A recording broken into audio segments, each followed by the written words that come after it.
Hello, I'm Sami Zaidan. This is the Newshour live from Doha. Coming up in the next 60 minutes, Hezbollah's chief rejects the ceasefire deal between Israel and the Lebanese government. That's after a day of Israeli strikes that killed at least 5 people. The negotiation itself has gone very well, actually. Very well. Donald Trump projects positivity, even as the US government issues a rare rebuke of his handling of the Iran war. Let me show you how this neighborhood is. We can see most of the buildings here are completely destroyed, partially destroyed, and we also see tents where Palestinians are sheltering. People in Gaza say the war never truly ended after Israel carries out airstrikes overnight.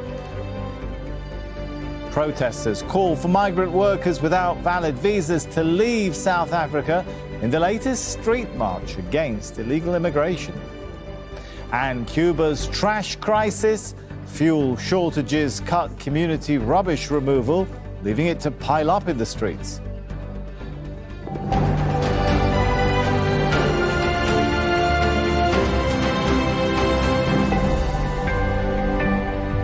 Hezbollah's chief has rejected the ceasefire deal agreed between the Lebanese and Israeli governments. The deal was announced in Washington, D.C. on Wednesday, but just hours later, Israel and Hezbollah were again trading strikes. The Israeli military said its military campaign will continue. In the last hour, Hezbollah leader Naim Qassem gave a statement saying the negotiations with Israel are shameless, and Hezbollah only cares about a complete ceasefire and Israeli withdrawal from the south. Qassem said as long as Israel is in Lebanon, the fighting will continue. He said as long as villages are bombed and people are killed, northern Israel will not be safe. Well, those comments come after another day of violence in Lebanon, despite the ceasefire announcement. At least 5 people have been killed and 4 others wounded in Israeli airstrikes in the south. The truce is the result of a 4th round of talks between Lebanon and Israel in the US. Washington released a joint statement on behalf of the group. It says the ceasefire is contingent on the complete cessation of Hezbollah attacks. The group's fighters would also have to withdraw from the south of the Litani River, or what the statement calls the Litani sector.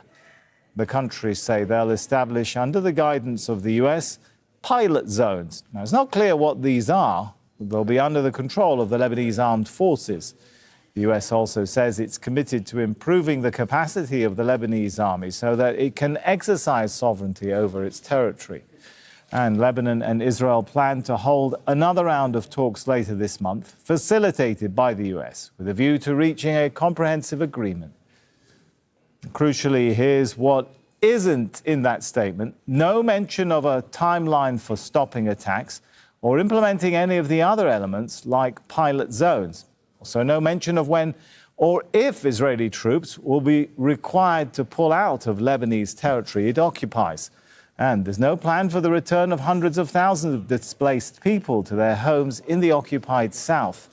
With all the missing details, Beirut residents had mixed reactions.